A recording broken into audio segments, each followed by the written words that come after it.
우리가 함께 묵상할 말씀은 시편 47편 말씀입니다. 우리는 하나님을 찬양할 때 하나님을 어떻게 또 어떤 내용으로 찬양합니까?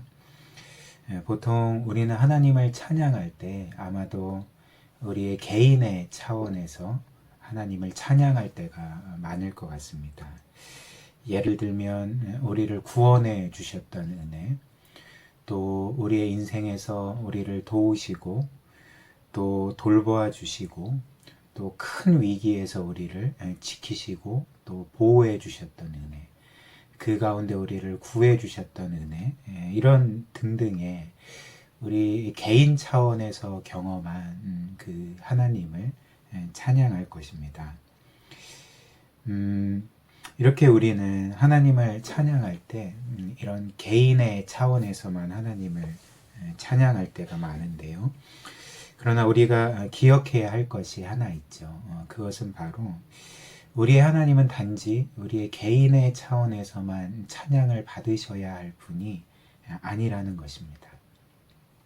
하나님은 그렇게 어떤 면에서는 우리의 개인의 차원에서만 한정되는 그런 작은 하나님이 아니라, 하나님께서는 우리가 무엇을 생각하든지 간에 그것보다, 그 모든 것보다 무한히 크신 하나님이 되시는 것이죠. 따라서 하나님께서 우리에게 받으셔야 될 그 영광은 우리 개인 차원에서 한정되는 그런 영광이 아니라, 사실 하나님께서는 그 우주 만물 가운데 가장 높으시고 가장 위대하시고 가장 영광스러우시고 가장 위엄이 있는 분이시기 때문에 하나님께서는 그에 합당하게, 그에 합당한 영광으로 우리의 찬양을 받으셔야 된다는 것입니다. 이런 이유로 오늘 우리가 보는 이 시편 47편의 시인은 그가 하나님을 찬양할 때 단지 개인적인 차원에서만 하나님을 찬양하고 있지 않고, 바로 온 세상을 다스리시는 왕으로서 하나님을 찬양하고 있는 것입니다. 예를 들면 몇 구절을 우리가 함께 읽으면 좋을 것 같은데요. 먼저 2절 말씀 보면 시인이 이렇게 찬양합니다. 지존하신 여호와는, 가장 높으신 여호와는 두려우시고 온 땅의 큰 왕이 되심이로다. 또 7절입니다. 하나님은 온 땅의 왕이심이라 지혜의 시로 찬송할지어다. 또 8절입니다. 하나님이 뭇 백성을 다스리시며 하나님이 거룩한 보좌에 앉으셨도다. 그리고 마지막으로 9절 하반절인데요. 세상의 모든 방패는 하나님의 것이며 그는 높임을 받으시리로다. 이렇게 찬양을 합니다. 사랑하는 성도 여러분, 우리에게 이런 찬양이 있습니까? 하나님은 우리의 개인 차원에서만 찬양 받으셔야 될 뿐만 아니라 이 시인의 고백과 같이 우주 만물 가운데 가장 높으시고 위대하시고 영광스러운 분이시기 때문에, 만왕의 왕이시기 때문에 그 위엄과 영광에 합당한 찬양을 우리에게 받고 계십니까? 그리고 우리는 이런 위대하신 그 하나님의 영광을 알고 또 깨닫고 또 경험함으로써, 그것을 기뻐함으로써 하나님을 찬양하고 있습니까? 아니면 혹시 우리의 하나님이 너무 작은 것은 아닌지 생각하게 되지 않습니까? 우리는 이런 그 무한한 영광과 위엄과 그 능력의 하나님, 주권의 하나님보다 사실 너무나도 작은 하나님으로 여기고 있지는 않은지 생각을 하게 되는 것이죠. 그래서 우리는 이렇게 하나님께서 무한하시고 영원하신 창조주이시자, 주권자이시자, 또 만왕의 왕이심을 늘 기억하며 그분의 영광에 합당한 그 영광을, 그 찬양을 하나님께 드려야 한다는 것입니다.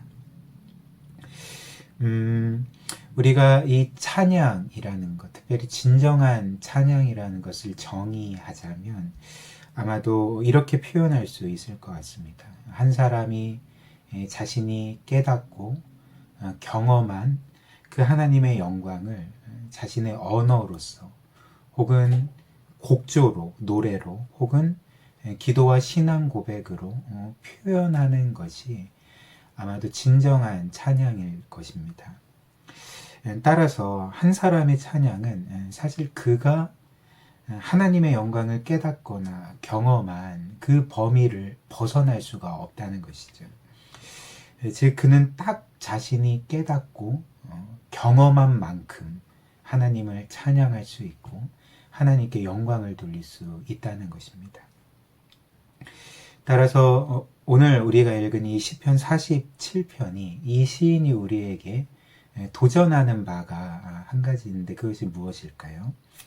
우리 또한 이 시인과 같이 그리고 시편 전체의 그 시인들과 혹은 성경 전체의 그 하나님의 위대한 영광을 그 무한한 영광과 위엄과 권능을 찬양했던 그 하나님의 사람들과 같이 우리 또한 이 하나님의 위대하신 그분의 무한한 영광과 위엄과 권능과 그 절대 주권과 그분이 온 세상 만물을 말씀으로 창조하신 창조주요 그 말씀으로 다스리시는 주권자요 만왕의 왕이심을 우리가 진정으로 깨닫고 또 우리의 삶 가운데 경험한다면 우리 또한 이들과 같이 그 하나님을 그분의 그 위대한 영광을 기쁨으로 또 경외함으로 찬양할 수 있게 된다는 것입니다. 근데 마지막으로 우리가 또 한 가지 생각해야 될 것은 이렇게 구약의 성도들은 하나님의 위대하심을 찬양했는데요. 그리고 또 동시에 그분의 신실한 사랑도 찬양했는데요. 그럼에도 불구하고 이들이 우리만큼 찬양할 수 없는 내용이 있었다는 것입니다. 그것이 무엇일까요?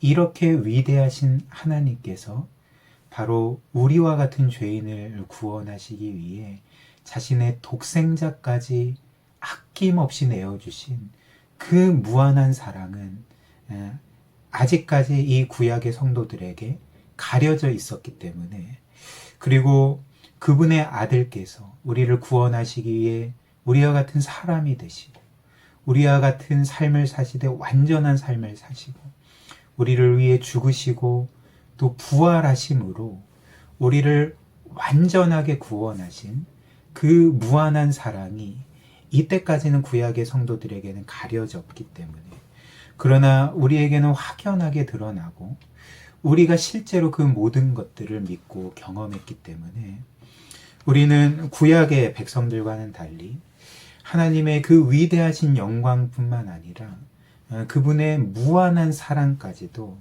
우리가 기쁨으로 감사함으로 찬양할 수 있게 된다는 것입니다.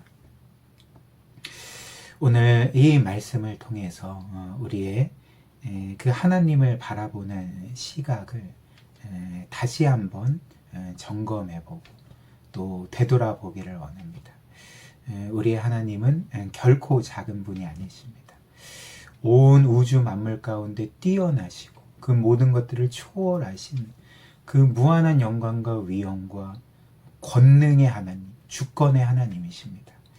그러나 동시에 그 하나님은 우리를 위해 아들까지 내어주신 하나님, 또 사람이 되어 자신의 생명까지 우리를 위해 내어주신 그 지극한 무한한 사랑과 은혜의 하나님이십니다.